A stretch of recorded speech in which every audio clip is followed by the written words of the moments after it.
Это Айгуль и ее сын Адыл. Адыл растет очень хорошо, потому что Айгуль кормила его исключительно грудью с самого рождения. Она не давала ничего другого для питья или кормления, кроме грудного молока. Грудное молоко содержит все элементы, необходимые для здоровья ребенка, в особенности для укрепления иммунитета от болезней. Адыл и все дети с рождения до 6 месяцев не нуждаются в воде, прикорме и смесях.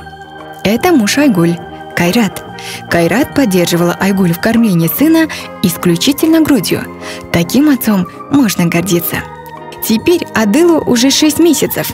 Айгуль продолжает кормить его грудью и начинает давать ему прикорм. Очень важно для здоровья и умственного развития ребенка научить его начать есть новую еду с 6 месяцев. Начинайте с мягкой размельченной еды и избегайте продукты, содержащие сахар. Для прикорма используйте густую рисовую, гречневую и овсяную кашу, лапшу или картофельное пюре, измельченное нежирное мясо, печень, рыбу, вареные яйца и бобовые. Айгуль и Кайрат знают, что скоро Адыл захочет есть такую же еду, что едят они.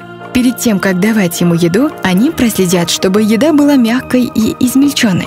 Густота еды должна быть такой, чтобы содержимое не вываливалось из ложки. Это даст Адылу необходимую ему энергию и питательные вещества. Желудок Адыла еще мал, поэтому Айгуль дает ему прикорм 3 раза в день и перекус. Например, измельченный фрукт или овощ раз в день. Кайрат любит помогать Адылу есть. Когда Адылу будет 9 месяцев, Айгуль и Кайрат будут продолжать давать прикорм 3 раза, увеличив частоту перекуса до 2 раз в день. Это нужно, чтобы у растущего Адыла была энергия для занятия любимыми делами. А Адыл скоро будет распознавать вкус новой для него еды и узнавать много нового об окружающем мире. Айгуль и Кайрат знают, что кормление требует терпения и нежности. Они оба любят проводить время с Адылом и стараются сделать так, чтобы совместные занятия были для Адыла приятными и радостными. Кайрат и Айгуль узнали у врача, что необходимо давать ребенку разнообразную еду.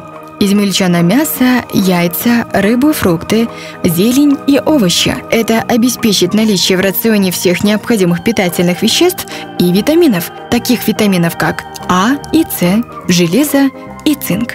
Они знают, правильное питание для Адыла будет их подарком на всю его жизнь.